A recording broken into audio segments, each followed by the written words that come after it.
মঙ্গলবার ভোরে কলকাতার নেতাজি সুভাষচন্দ্র বোস আন্তর্জাতিক বিমানবন্দরের এটিসি বিল্ডিং অর্থাৎ এয়ার ট্রাফিক কন্ট্রোল বিল্ডিং এ ভয়াবহ আগুন লাগার ঘটনায় আতঙ্ক ছড়ায়।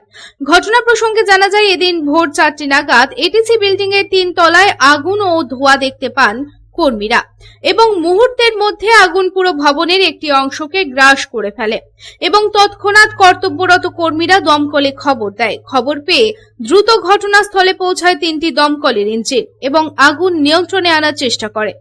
জানা যায়, এই এয়ার ট্রাফিক কন্ট্রোল বিভাগ থেকে পুরো বিমানবন্দরের বিমান চলাচল নিয়ন্ত্রিত হয়।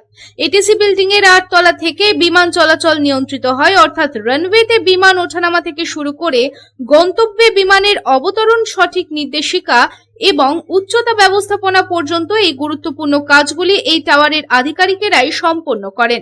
পাইলটেরা পুরো ফ্লাইট জুড়ে এই আধিকারিকদের সাথে যোগাযোগ করেন।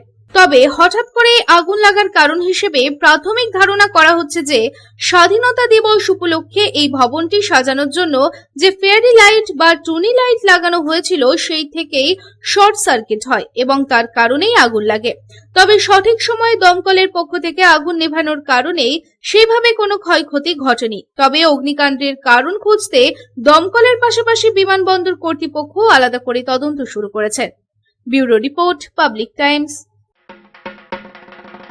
মোহন দি ফ্যামিলি স্টোর। বাতাসে শিউলি ফুলের গন্ধ মানেই মায়ের আগমনী, পুজোর কেনাকাটা মানেই Mohan. Mohan the family store, Asansol, Raniganj.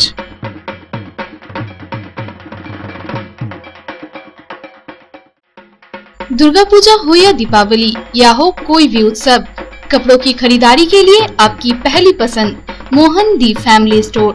एक छत के नीचे फैमिली की संपूर्ण खरीदारी और ब्रांडेड कंपनियों के गारमेंट्स का नाम मोहन दी फैमिली स्टोर, आसनसोल, रानीगंज।